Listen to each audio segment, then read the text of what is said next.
The command headquarters for Iraqi troops in Kuwait came under attack again last night, and there were reports of a refinery and petrochemical plant being hit.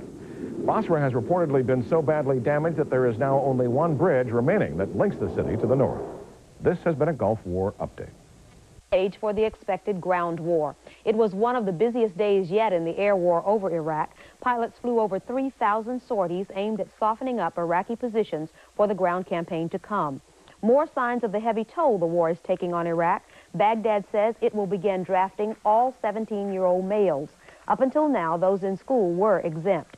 The move comes on a day when Iraqi officials claimed Allied bombing raids have wounded or killed thousands of civilians. And Iraq struck back today, unleashing a Scud attack on Israel for the 12th time since the war began. There were no casualties in that attack. We also had a report just moments ago of a Scud attack in Riyadh. It has not yet been confirmed by Saudi officials. In Washington, President Bush is huddling with his top military advisors. General Colin Powell and Defense Secretary Richard Cheney are briefing the president on their trip to the war zone. Cheney and Powell spent 2 days talking with Allied commanders in the Gulf. It's believed the president will use their recommendations to decide when the ground war will begin. The focus in Washington may be shifting to talk of a ground war, but in the Persian Gulf, the action is still in the air. Juan Vasquez tells us some commanders would like to see it stay that way.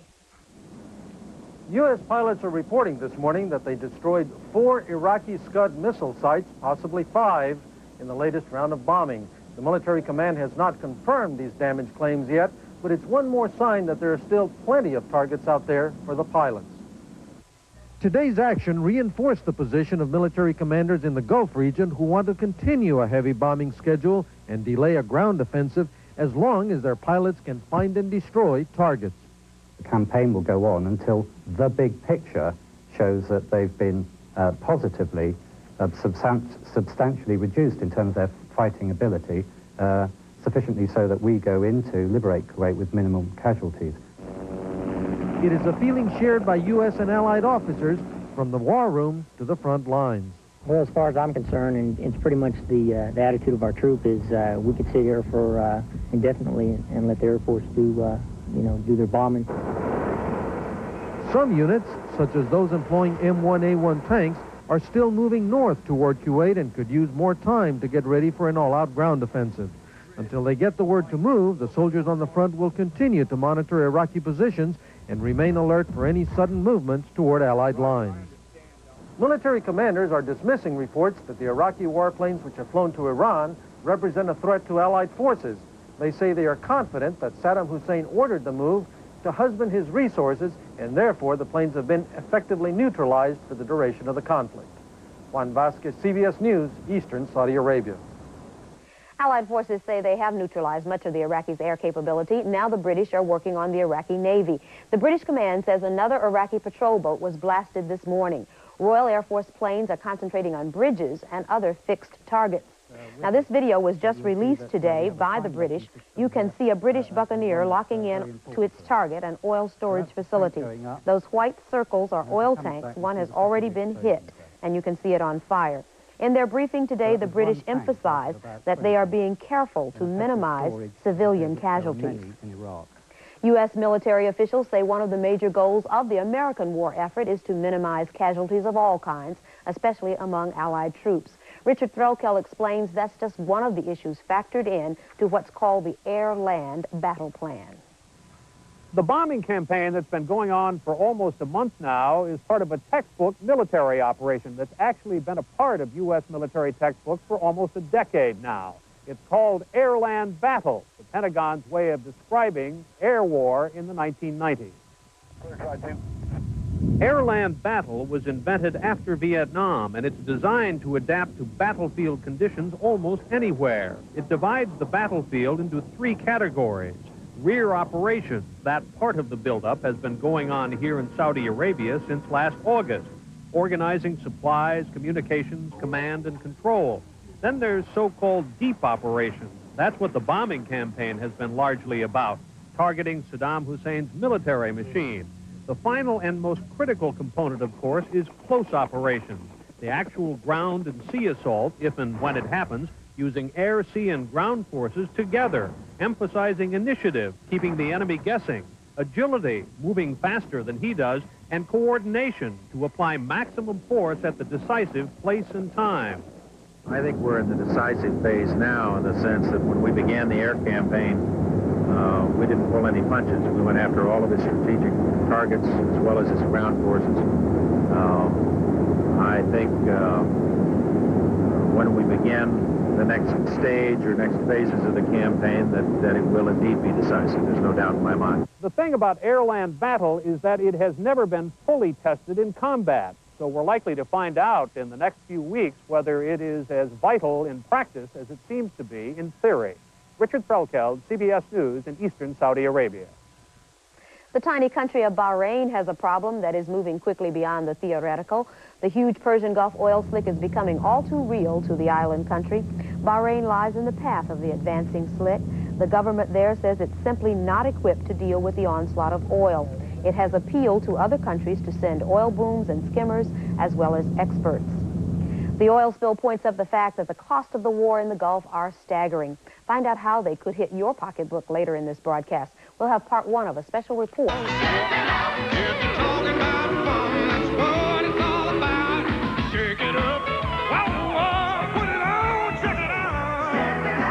When you're in a place where the beat goes on, you don't want to fill up. So reach for the silver bullet, the one that won't slow you down. We're talking about good, like it's the right beer now. Check it out, check it out. Annie, they said, let's talk about Pop Secret Light. Guys, I said, I wanted to save this conversation for my next cocktail party, but hey, I love this stuff. Then they tell me about this taste test where real people who eat popcorn picked Pop Secret Light as the best tasting light popcorn. Annie, they said, this is good news. I said, this is good popcorn. Pop Secret Light. Perfect popcorn is our passion. There are some things you just can't get enough of. So, how's it looking there? Really, sorry to hear that.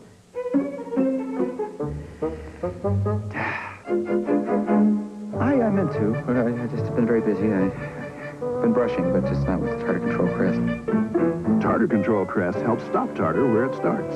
It penetrates plaque before it hardens for easier cleanings, and more dentists recommend it. That was easy. You know, I've been using a Tartar Control Crest. The dentist's choice is the easy choice. Ever hear this stuff? 24-hour news continues from News Center 4 at 11.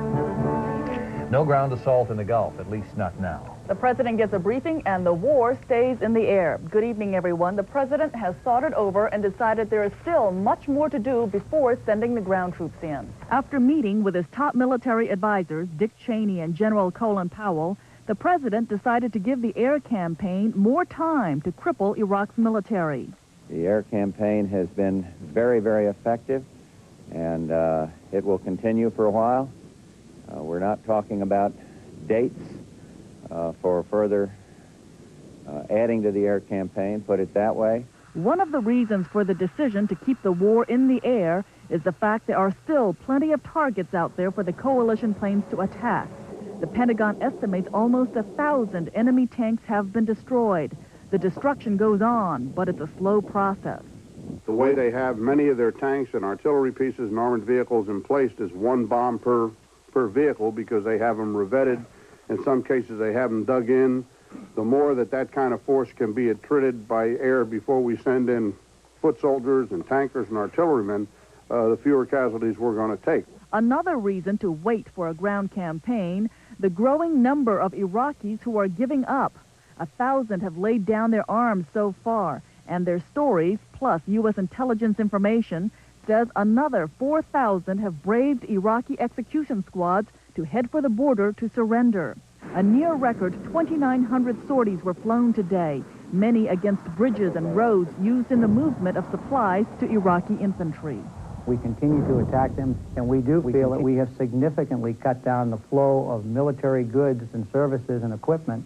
But until that flow is reduced even further, the Gulf War will remain an air show.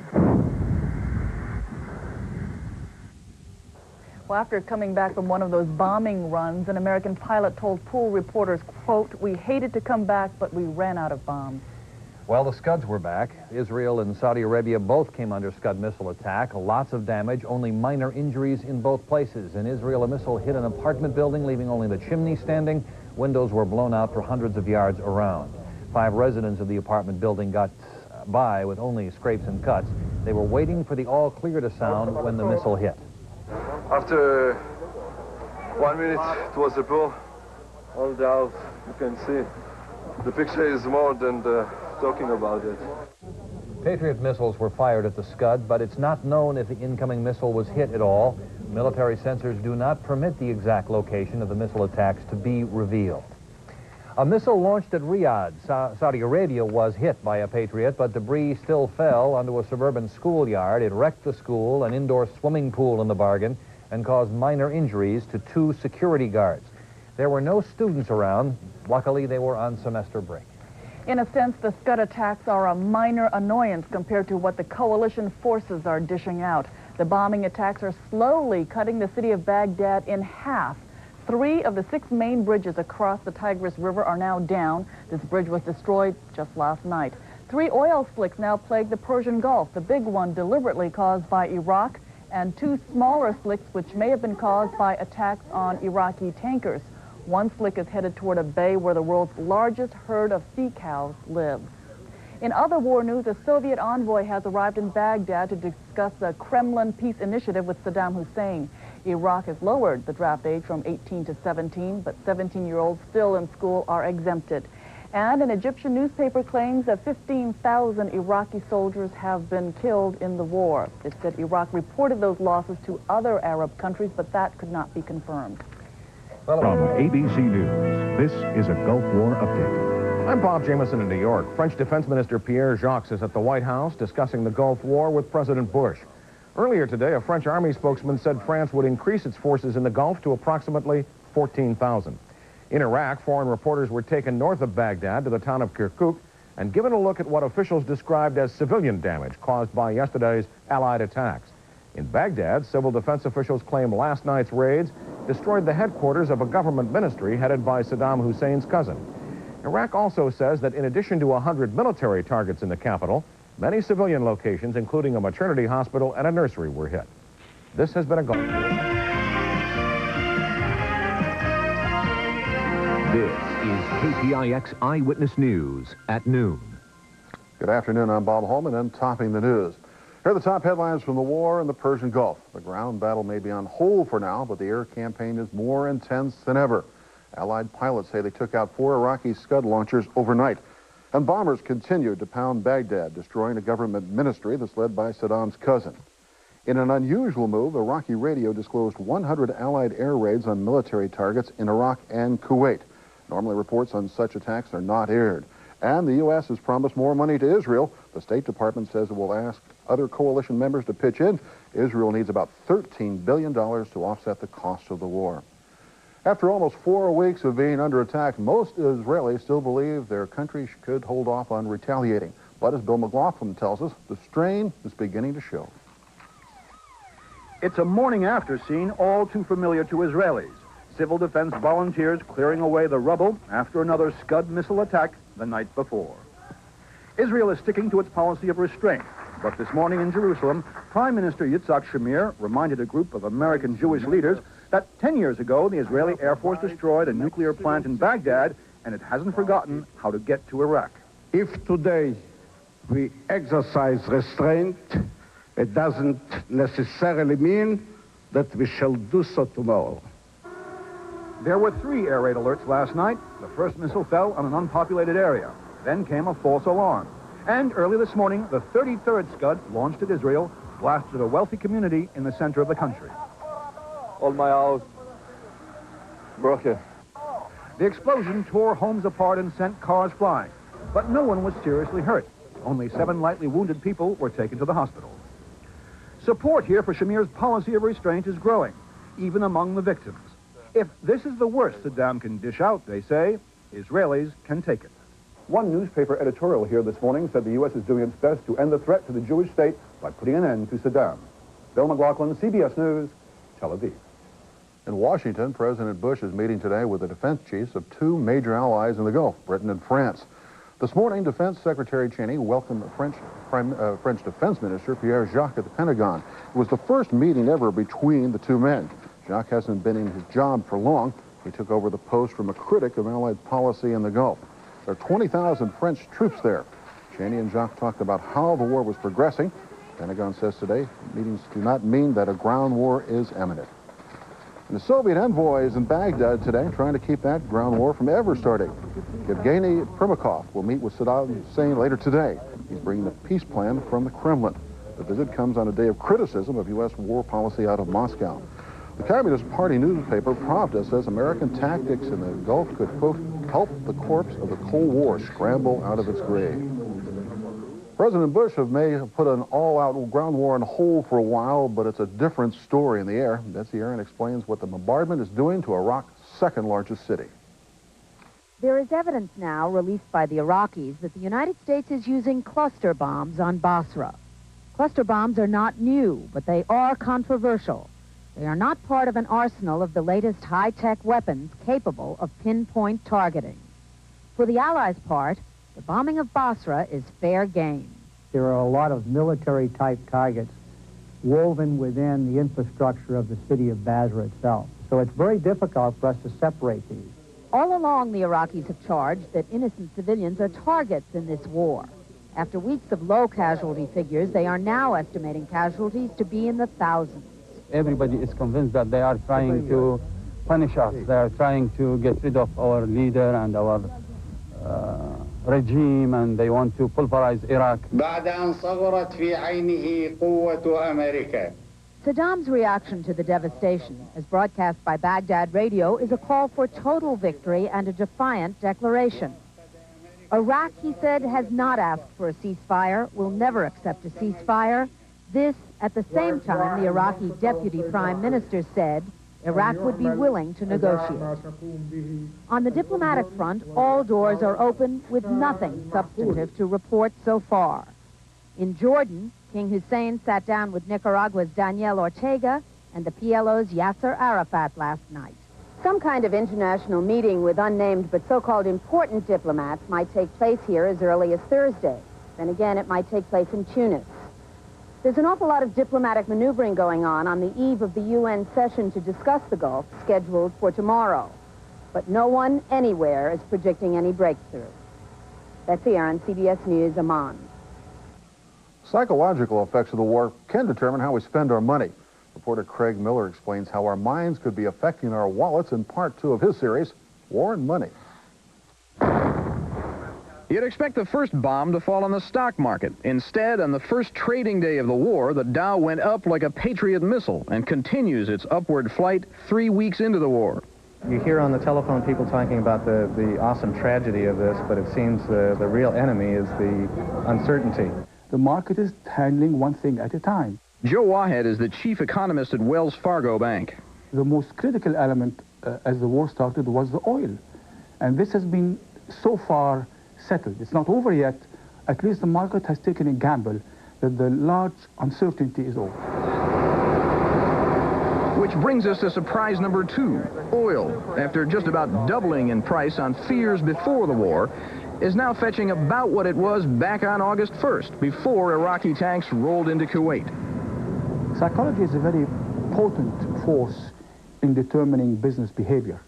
And it becomes even more potent when there is something as a war, which saps consumer confidence and also saps the spirit of individuals. It is this sapped spirit, more than anything, that quieted cash registers all over the country. Consumer confidence is the lowest in 10 years. That's dangerous, since consumer spending is 2/3 of the country's economy. And it's one piece that has yet to fall into place. And as people realize that interest rates are very low, and that they can now afford to buy a house or a suit or a car, and that jobs start to stabilize again, and indeed some industries start hiring people. And one thing leads to another, and cumulatively, then we have the beginning of an upturn. Craig Miller, Channel 5 Eyewitness. Is a Gulf War update. I'm Bob Jameson in New York. Defense Department officials say more than 50 oil fields in Kuwait have been set on fire, either by Iraqi troops or misplaced Allied bombs. British Defense Minister King met with President Bush and said afterward, the Allied air campaign should be given more time. Baghdad Radio said today the continuing Allied air strategy requires no manliness and is being waged because the Allies dread a direct confrontation with Iraqi forces. Iraqi officials said yesterday's Allied raids in Baghdad hit 100 military targets and many civilian targets as well. In Baghdad today, Soviet Middle East envoy Yevgeny Primakov was given a tour of what officials called civilian damage. The Iraqi capital today. We have a report from Brent Sadler of Independent Television News. The report was cleared by Iraqi censors. Mr. Primakov is anxious to find out whether Iraq's claims of massive Allied destruction, including civilian areas, is exaggerated or not. He saw for himself the results of last night's bombing. This was the Ministry of Local Government. It's headed by a cousin of Saddam Hussein, who was in charge of Kuwait immediately after the invasion. Just behind, this is all a living center with old houses, very, very old houses.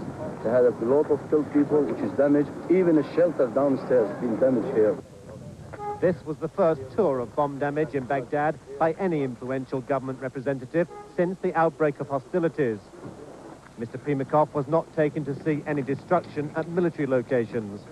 It's understood that Mr. Gorbachev's envoy brought no detailed plans to halt the war, but he's likely to discuss with Saddam Hussein a proposal guaranteeing that Iraq would not suffer retribution if there was withdrawal from Kuwait. His official convoy sped over one of the city's last remaining bridges so that the Russian visitor could get a better view of another recent Allied target. The 14th of July suspension bridge was torn apart 4 days ago. The Soviet conclusion so far is that destruction to non-military areas is part and parcel of the conflict now being waged. If one wages the war, he hits the civilian districts as well. And from this point of view also, the war is tremendous. Terrible. Terrible. International diplomacy is here emerging from the first shock of war. Traveling in a mud camouflage limousine, Mr. Primakov was then taken to meet the Iraqi leader at an unknown location. Central to requirements for peace is that Saddam Hussein leaves Kuwait, but there's no sign of that happening. President Bush met with the defense ministers of France and Britain at the White House today to discuss war strategy. During a photo session before the meeting with the British defense minister, Mr. Bush criticized Iraqi claims of civilian damage. I think there's a conscientious effort on his part to try to raise the propaganda value of accusing us of indiscriminate bombing of civilians, and it's simply not true. And what's overlooked is a lot of the brutality that's so evident and so purposeful on his part. The treatment of the prisoners, the Scud missile attacks have no military value. The environmental terrorism, it's not taken human life yet, but it's pretty bad. And we are doing the right thing, and I'm just delighted with the cooperation. And we're on track, and I think most of the world knows it. But here this one-sided propaganda machine cranking out a lot of myths and falsehoods, but I don't think the world is buying them. At the White House meeting, British Defense Minister Tom King said he agreed with President Bush's decision to delay a ground war. He said continued airstrikes would reduce Iraq's military capability, and that would minimize casualties for Allied forces and the people of Kuwait. Iraq's deputy prime minister said his country was ready for a ground war. Sadoun Hamadi made the statement during a visit to Algeria today. Hamadi is touring the Middle East and North Africa to rally support for his country. Jim? Allied planes attacked an Iraqi convoy in Kuwait last night. U.S. officials said some 50 trucks and armored vehicles were in it, but they would not detail the bomb damage done. In Saudi Arabia this morning, Brigadier General Richard Neal said Allied forces launched a combined arms attack on Iraqi positions in Kuwait. The effort involved air, land, and sea weapons of coalition partners. He said damage reports were not yet available on it either. Neal also spoke about morale of Iraqi troops and confirmed reports of so-called Iraqi execution squads. We still get reports through our debriefings of the EPWs of many units experience low morale due to the continuous bombing campaign. And we do get confirmation of what I spoke to last night and what General Khalid had mentioned. Although I haven't been familiar with the term execution battalions.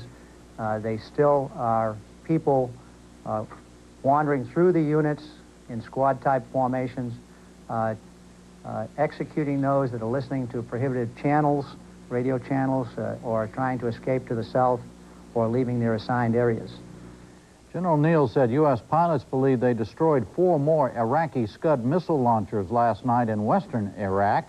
He said the pilots report a 5th missile in southern Iraq appeared to explode as it was about to be launched.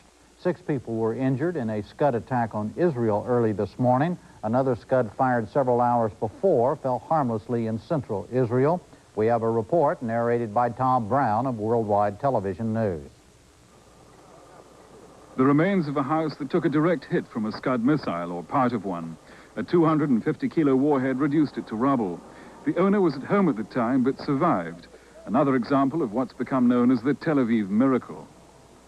This home is another that suffered heavy blast damage. The lucky owner had spent the night out of the danger zone with friends. After 33 missile strikes, the Israeli government continues uncharacteristically to hold its fire. But Prime Minister Shamir warned patience has its limits. If today we exercise restraint, it doesn't necessarily mean that we shall do so tomorrow. In all, there were 3 Scud alerts during the night. 2 of the missiles found their targets, but again claimed no victims. Israeli officials say only 2 people have been killed in Iraq's effort to draw Israel into the conflict in this way. But more than 300 have been wounded. The Scud strikes are taking a high toll in property damage and having a psychological impact as well. The latest attacks could be seen as Saddam's angry retort to Shamir's weekend assurance that the Scud threat to Israel was starting to ease. With every missile that gets through, retaliation grows more likely. Israel wants financial help because of the war and has asked the United States to help raise it. State Department spokeswoman Margaret Tutwiler said today the U.S. is doing just that, but has not yet made a specific contribution of its own. Tutwiler said Israeli Defense Minister Moshe Aarons told Secretary of State Baker yesterday about the damage from missile attacks and the expense of maintaining a high level of military And good evening, I'm Don Sanchez. And I'm Cheryl Jennings. There is word tonight of a possible diplomatic solution to the Persian Gulf War. Baghdad Radio is reporting that Iraq will cooperate with the Soviet Union to find a peaceful end to the conflict. That radio report was monitored in Nicosia.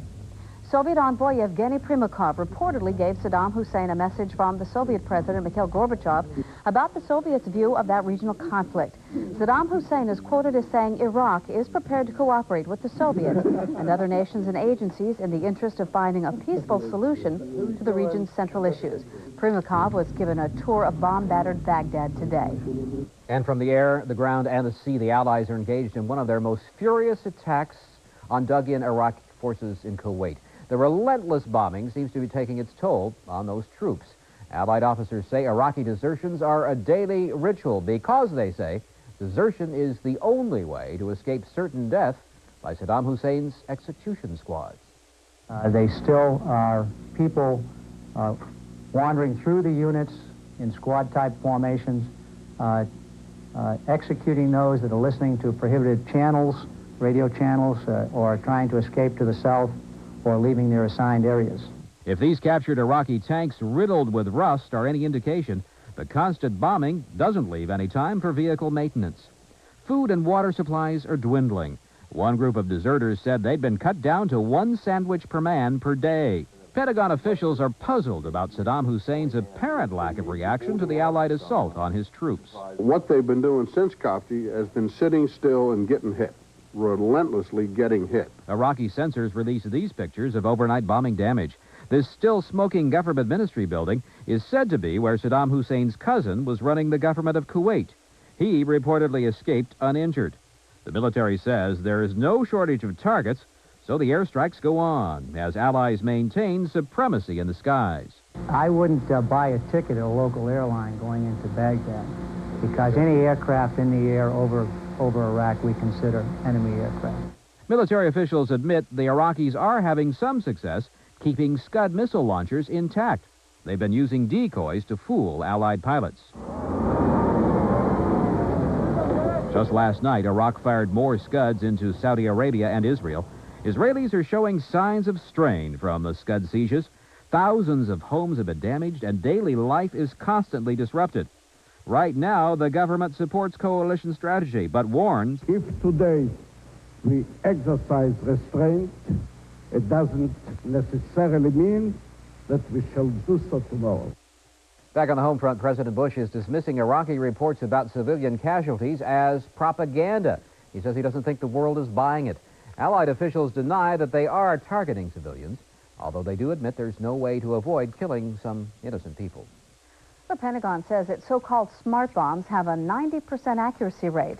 However, a former Secretary of the Navy claims those laser-guided missiles are only hitting their targets about 60% of the time. Channel 7's Frank Crocker is here now with more. Frank. Cheryl, there's quite a numbers battle going on. One source says 90, another 60, and as you're about to see, still one more insists the percentage has to be less than that. In reality, it'll probably be quite some time before anyone knows just how smart the smart weaponry is performing in the Gulf theater. But it may be safe to say there are more dunces than the Pentagon would like us to believe. What you're about to see are the hardened aircraft shelters at 3 installations. The first installation being one of his primary MiG-21 bases of the Iraqi Air Force. We've seen so many of those precision smart strikes on enemy targets. Quick, clean, and right on the money. We see the clips, the film clips of the direct hits, but we never see a bomb miss a target. And believe me, a lot of bombs are missing targets. Retired Navy Admiral Eugene Carroll ought to know. He's on the staff of the Center for Defense Information in Washington, D.C. We spoke with him today via satellite. Admiral Carroll disputes Pentagon claims that smart weaponry is performing well, even though the military is releasing limited information from which one might base a contrary assumption. Carroll says simple math will do. 790 sorties for 33 bridges, that's an average of 24 attacks on each bridge. If every bomb hits every bridge, why do we go back 24 times? And the answer is we're just not getting the full story about the performance of these smart munitions. This is how the laser-guided smart system is supposed to work. It needs 2 aircraft traveling in tandem. Plane A provides the weapons guidance, literally projecting a laser reference point onto the intended target. Plane B fires the missile, which zeroes in on the electronic bullseye.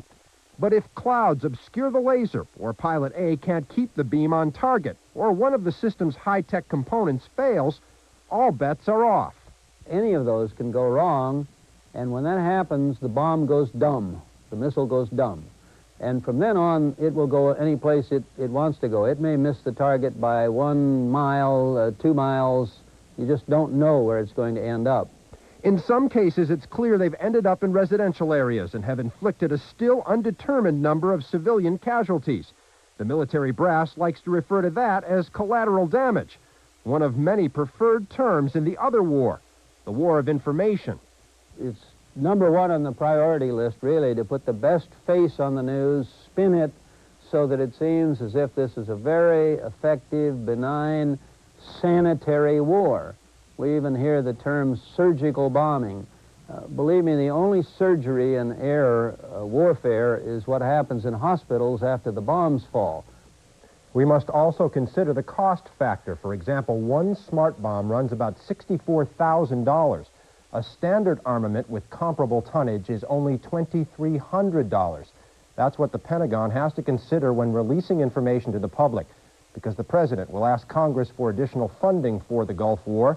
And if this stuff's not working right, there's going to be still another tough battle fought, one over money, on Capitol Hill. Sure. Okay, Frank. Thanks very much. You know, that Allied air attack on Iraqi troops in Kuwait is not confined to using just bombs as weapons. It also includes a war of words. Millions of leaflets with drawings have been dropped, too, warning the Iraqis of the consequences of staying there for war. It hints at defections. We ask a certified interpreter to translate the classic Arabic for us. The first cartoon shows a soldier who may have already died in the war. His father talks. Oh, my son, when are you going to reply? A powerful fire force, or powerful force of fire, long range and devastating weapon. The meaning here means death. Or staying here means death.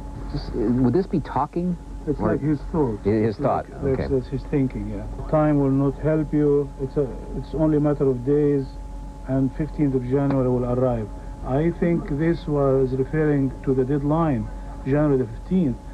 He says here, I crossed the shot or the shore for you, and I carried you over my head, and in every attack I felt death and power. Breathe my breath. It's difficult to translate a poem literally. It would make no sense. So it's like, I love you so much because you are my leader, I carry you over my shoulder, but you can see from the picture the impact of his carrying him over his head. It's like suffocating him, and he's going to, it's like, you are bringing death to me. He says nowhere is the word surrender used. The pictures and words more likely imply a warning to Iraqi troops. Arabia, they bike into battle on motorcycles. Do you have any evil, Knievel, daredevil motorcycle riders here? No, we don't. We don't want them to do that. Basically, they have a mission. They accomplish that job. They're extremely well trained on the bikes, and they do a good job. They know what their job is, and they accomplish it. It's fun, but what we do is run messages back and forth and things that they don't want to say over the radio. Or if it has something urgent and there's a lot of traffic over the radios, then we run the message. What kind of bikes do you use? They're Kawasaki KLR 250s. It's a pretty good bike as long as you take care of it. Do you have any special equipment that you need to come out here with them? Just blackout lights and good filters. How'd you get the job? Well, I own a couple of bikes at home, and what I did was they asked for people to, and they needed a rider. And they wanted somebody with good land navigation skills and had a good maintenance head. And I had a Harley-Davidson Sportster, and anybody can keep one of those running, can keep anything running. It seemed like it'd be a lot of fun just to open it up and go. Do you do it? When no one's around, I go.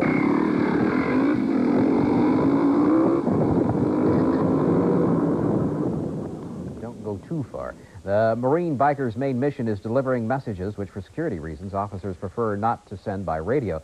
And they also hand-deliver items like maps.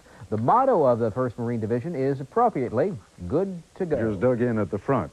But, as ABC's Forrest Sawyer discovered, the war's hours of darkness offer some interesting diversions. Very quiet. That's a good. Nighttime along the border. Egyptian troops keep a careful watch on the horizon. And we can see in the night by our telescope, the night, to any movie for 5 kilometers.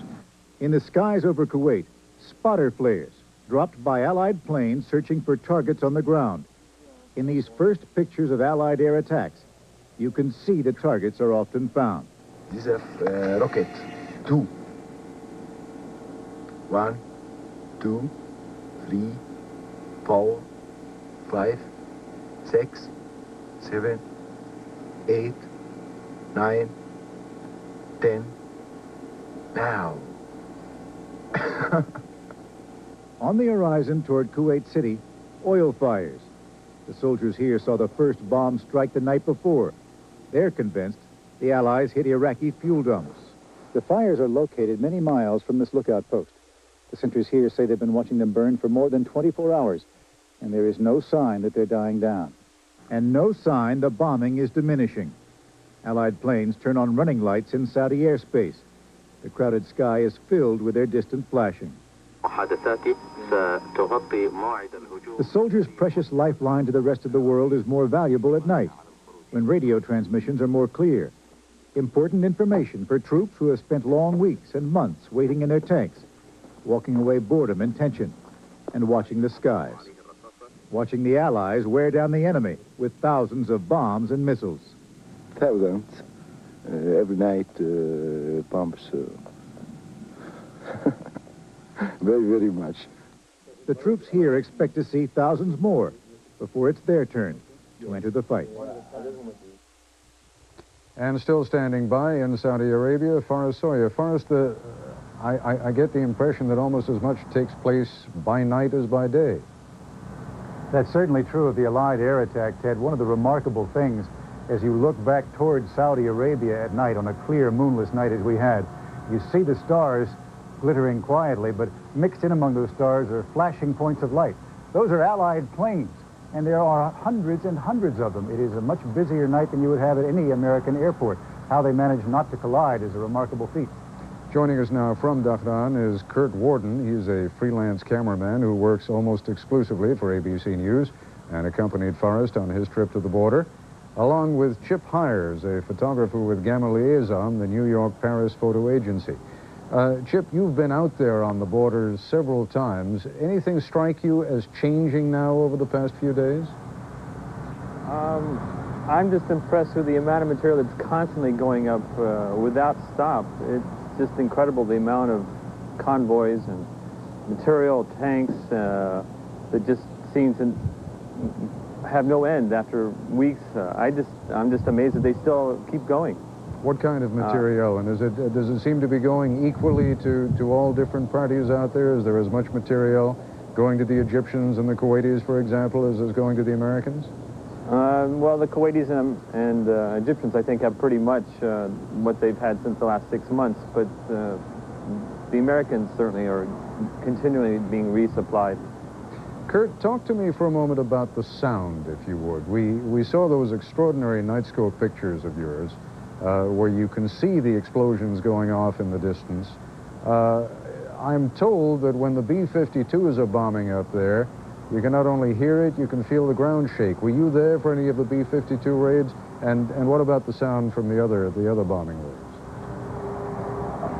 We could not see the B-52 bomb raids, but we could feel the earth tremble very slightly, and we could certainly hear the rumble in the distance.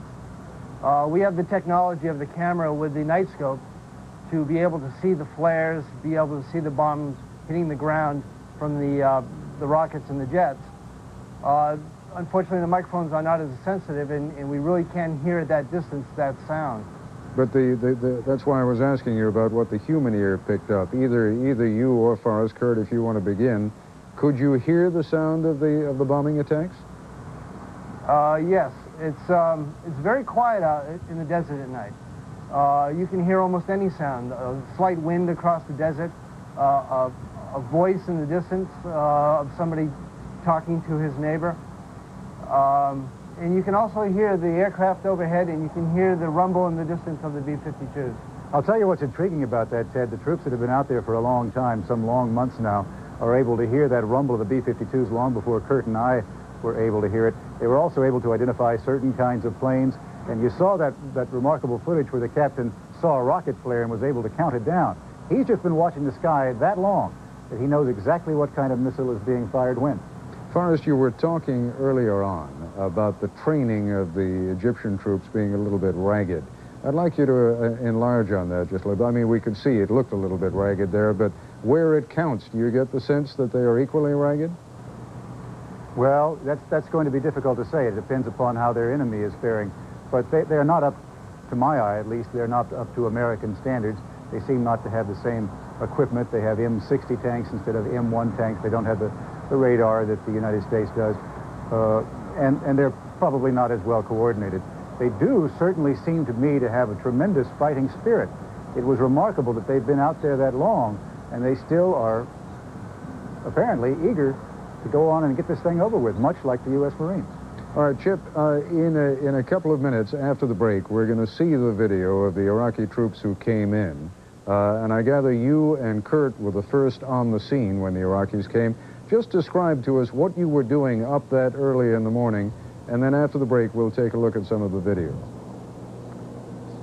Okay, well, I was mostly trying to stay warm. We were photographing the soldier just looking out over the no man's land and him listening to his radio when suddenly this truck came up. I thought it was Bedouins at first. I really didn't, surprised they drove up so easily. Kurt, you were actually getting up, I gather, to get some shots of the sunrise. Yes, I was shaking off the cold and walking down the berm looking for interesting pictures to make. And when the truck arrived that Chip spoke of, my first concern was who were they and who was on my side to protect me in case they meant harm to us. I looked around and there was only one soldier sitting there with a grenade launcher, and there were no other soldiers around. There were no other weapons, no pistols, no rifles. It was a concern, but when, as you will see, he walks up the berm, he says, "Good morning" to me in English. And I felt a little bit more assured at that point that we were not to be harmed. All right, we're going to take a break now, and when we come back, Forrest Sawyer will continue his report from the front as those 2 Iraqi deserters surrender to Allied past in the Saudi desert. And as we hear from Nightline correspondent Forrest Sawyer, the normal cadence of life at the front is about to change. The early morning rituals at the border were broken by an unusual sight.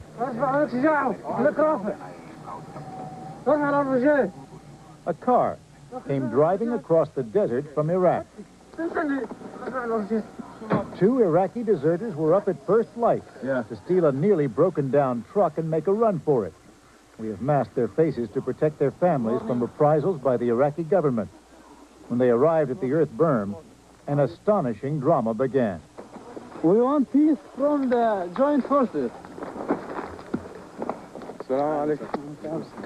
The Iraqis appeared to be greeted not as prisoners or enemies, but almost as old friends. It took a few moments for the soldiers to prepare to guard them. The new captives told interrogators and ABC News their story. They were, they said, frontline troops who had no communication with their command center. They had run out of fuel and food.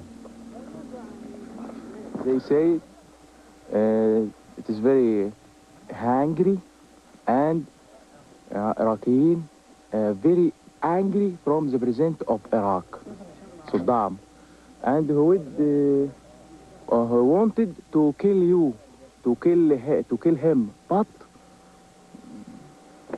he not see him. The poor condition of the deserters' truck bore out their claims, but they also said 70% of the frontline troops had already deserted Saddam's army, most of them running away to Iraq. The Iraqis have now begun the process of becoming prisoners of war. After being quickly interrogated here, they were transferred to the commander's headquarters, and eventually they will be turned over to the Saudis.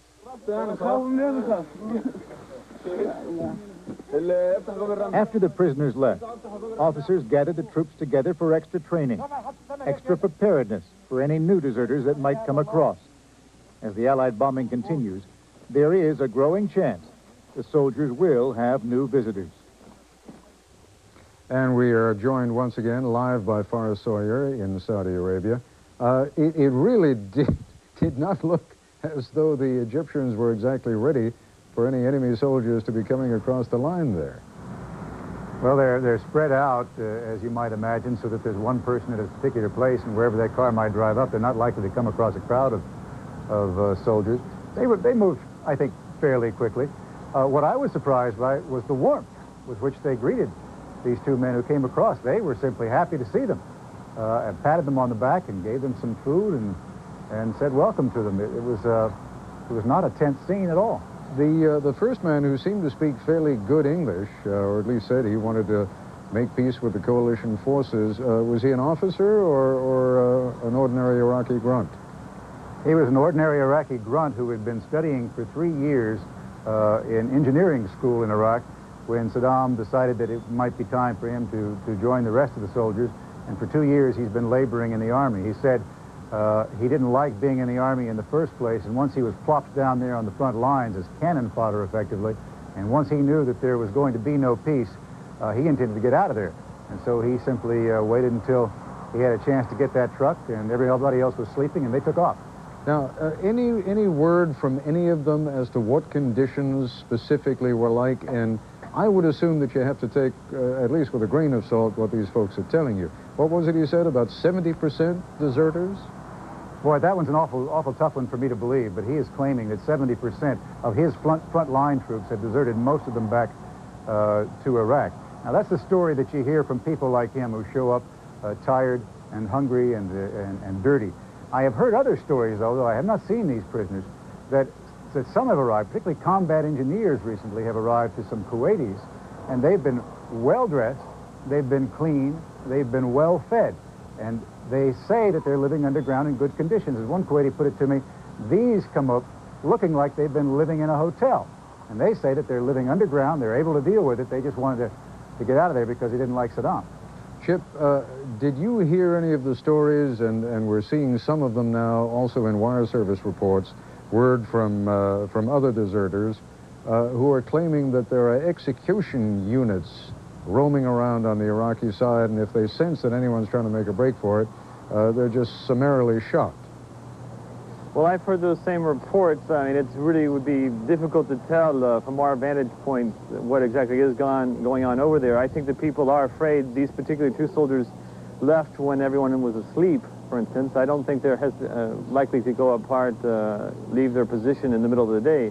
I think there are a lot of unhappy people there, and I think that threat of death from their own people is certainly an impetus to stay a little longer than they might otherwise. Kurt Worden, what about words of the mines in front of them, mines behind them? We talked with a couple of other journalists who had a very similar experience to the one that you had, who said that they were surrounded by mines. Well, I believe these fellows said that they were in front of the mines, and they didn't have to go through any to get here. I think they were engineers, and Forrest, you might be able to confirm that. I think they said they were engineers, and they were in front of the minefield. Actually, these two weren't engineers. They were just regular frontline soldiers who they say had been stuck out in front of the mines to absorb the first assault from the Allied forces. It is almost inevitable, I guess, Forrest, that guys like this are going to tell their captors what they think the captors want to hear, but to what degree you think we can take realistically, and we've only got a few seconds left, the conditions are as bad as they seem to be on the other side of the line? Well, you have to judge it by how many say these kinds of things, whether they tell you information that is can be corroborated other ways through satellite photographs or through security information. You just have to kind of gauge it. All right. Thank you all very much. Forrest Sawyer, Kurt Worden, Chip Hires, good of all of you to join us. ABC News Special Report, the Gulf War. Now reporting from New York, Mike Schneider.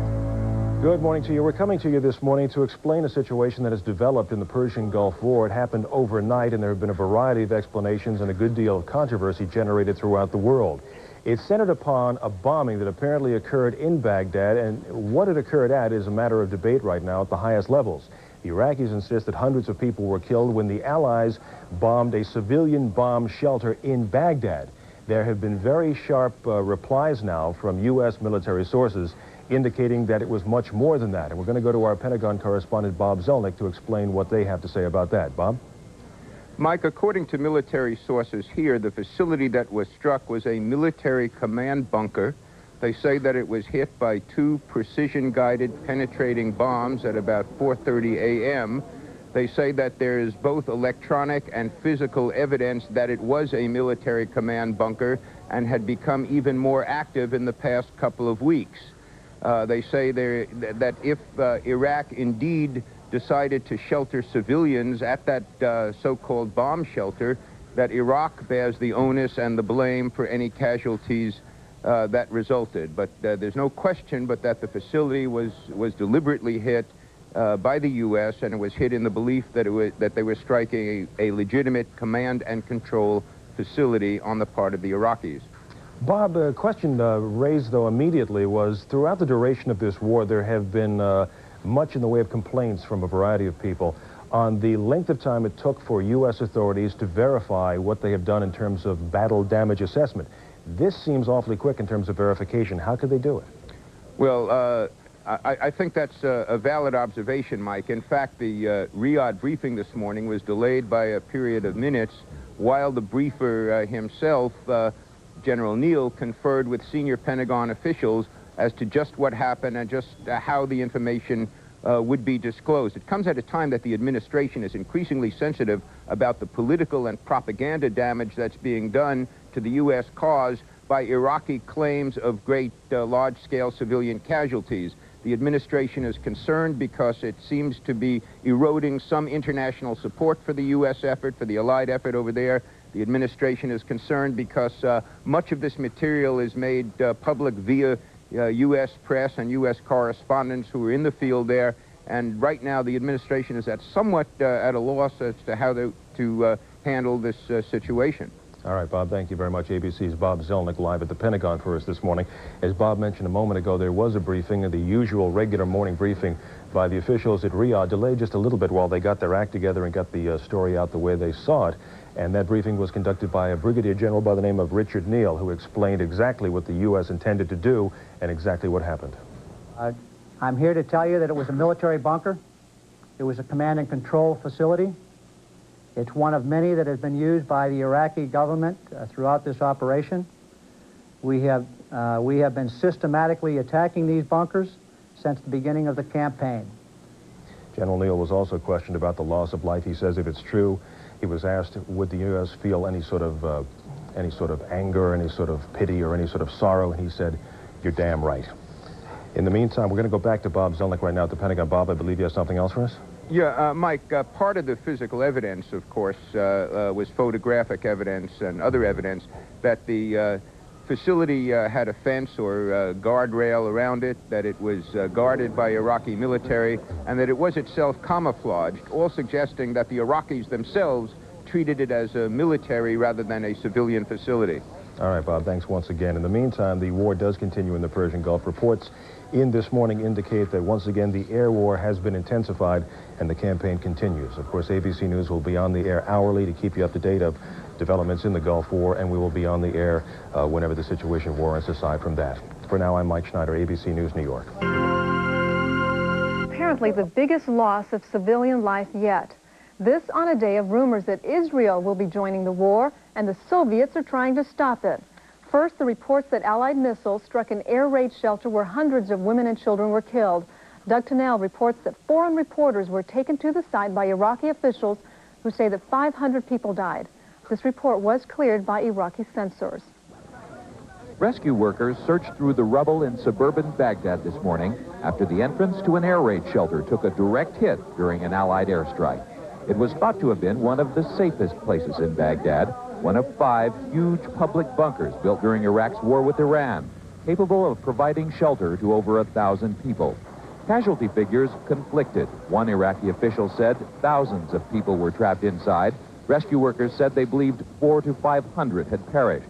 But eyewitnesses saw the charred remains of only 40 victims hours after the strike. The confusion is predictable now. Allied jets pounded Baghdad for 12 straight hours overnight. Dozens of neighborhoods were hit. By this morning, a city without communication could not be sure who had lived and who had not. Reporters on the scene say the damage was extensive. The bomb shelter was struck by apparently 2 bombs or missiles in the middle of the night, and it seems that everybody inside, or almost everybody inside, was killed. The attacks are sure to raise concerns about the scale of civilian casualties in the war. Iraq is making that a central theme in the propaganda campaign. The U.S. isn't about to give up this battle in the propaganda war. The Central Command has a completely different version of this attack. The Allies say that it was not a civilian bomb shelter that the missiles hit, but a command and control center from which senior Iraqi commanders were talking to their troops in Kuwait. I'm here to tell you that it was a military bunker. It was a command and control facility. It's one of many that has been used by the Iraqi government throughout this operation. We have been systematically attacking these bunkers since the beginning of the campaign. We have no explanation at this time, really, why there were civilians in this bunker. The White House suggests that Saddam Hussein may have been using the civilians in the command center as human shields. Spokesman Marlon Fitzwater said, quote, "We know that Saddam does not share our value for the sanctity of human life," end of quote. The civilian casualties came during 12 hours of intense airstrikes against Baghdad. To the south in Kuwait, the American air-land battle strategy was in action. The Navy blasted its guns from two Iraqi positions from the battleship Missouri, while the Allied warplanes hammered targets from the air. They were joined in by U.S. and Saudi forces on the ground, firing at Iraqi positions with artillery and rockets. It was a live fire rehearsal in preparation for the push into Kuwait, which is going to require joint command and control systems. A lot of action on the diplomatic front today as well. The UN Security Council is meeting in closed session at this hour. They are considering whether the Allies have exceeded the UN mandate on the use of force against Iraq. And the Soviets are stepping up their involvement in the Gulf as well. Word today that the Iraqi foreign minister will be meeting with Soviet President Gorbachev in Moscow. What they'll talk about has not been revealed, but a Soviet envoy did meet with Saddam Hussein in Baghdad yesterday. Few people seem to be optimistic that the Soviets will convince Saddam to get out of Kuwait. And adding to an already complex web of diplomacy, today there are reports that Syria is willing to change its status on Israel. The German foreign minister said that Syria would be ready to recognize Israel's right to exist as part of the post-war order in the Middle East. Syria is a longtime enemy of Israel, and the two countries have fought 4 wars since 1948. But there is a report this morning that Israel may be on the verge of joining the war in the Gulf. Bill Plant explains that the start of the ground battle may also bring a change in the air campaign. Warplanes bearing the Israeli flag. CBS News has been told that the U.S. government has agreed to give Israel the electronic identification codes its Air Force will need to safely attack Scud missile sites in western Iraq, with the understanding that there won't be any Israeli attacks until the U.S. and its coalition allies begin the ground war. When Israeli Defense Minister Aarons saw U.S. officials on Monday, he argued vehemently that his government couldn't hold out much longer against domestic political pressure to retaliate. But he told reporters he needed U.S. help to do it. Our contribution could be significant if arrangements could be made for that contribution to become effective. We have a pretty good Air Force. The U.S. has praised Israel's restraint since the Scud attacks began and has told it that U.S. aircraft will do the job. But Washington also withheld the electronic codes which allow Allied aircraft to identify each other as friend rather than foe. Without these, the Israelis would risk being shot down by Allied jets in the same area. The Israelis have argued that they can do a better job. They're willing to fly lower and say they have better intelligence. And as the attacks continued, political pressure from the Israeli public has mounted. U.S. officials deny that Israel has already been given the codes, and they are very concerned about the potential for widening the war if Israel flies over Jordan or Syria on its way to western Iraq. But Israel seems determined to retaliate in any case. Bill Plant, CBS News, the State Department. Another note on Israel, that country's top anti-terror expert said today that he was surprised the Iraqis have not staged more terror attacks. Yigal Karman credits strict security in Israel, Europe, and the United States. He says, however, that it would be a fatal mistake for the West to let its guard down now.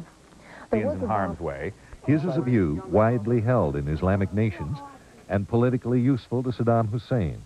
Can you imagine the reactions in Iran? Can you imagine reactions in Pakistan, Bangladesh, and Indonesia? I think in propaganda terms, we lose.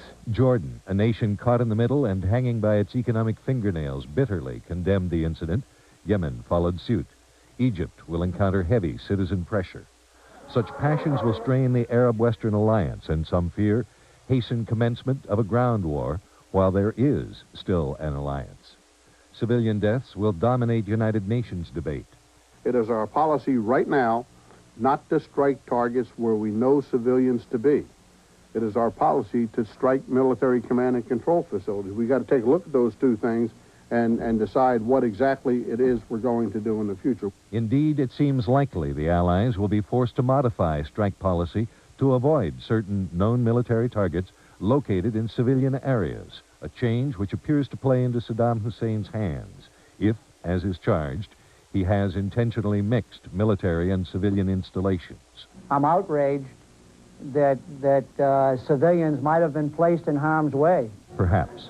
But even if proven true, observers say the U.S. is trapped in this one. Innocent people are dead. And Saddam Hussein controls the cameras in the killing zone. In San Francisco, Steve Davis, Channel 7 News Tonight. Glimmers of hope. That is what the special Soviet envoy says he carried back from Iraq to Moscow tonight. And Radio Baghdad again is announcing that Iraq is ready to cooperate on what they call an honorable, just, and equitable solution to the war. The initiative began with a letter carried by Yevgeny Primakov from Soviet Minister Mikhail Gorbachev to Iraqi President Saddam Hussein. On Sunday, Iraq's Foreign Minister Tariq Aziz will fly to Moscow to discuss the Soviet peace plan. The White House is skeptical. The Travel Difference, located in Emporium department stores. Henry, say, heard they're selling Henrys down at Oregon City. Yeah? I'll bet 100 years from now they'll be selling Henry Weinhard's beer as far away as Walla Walla. 100 years from now, Only little girls will ride horses. Men will walk on the moon. And Henry Weinhardt's beer will be selling in Tokyo, Japan.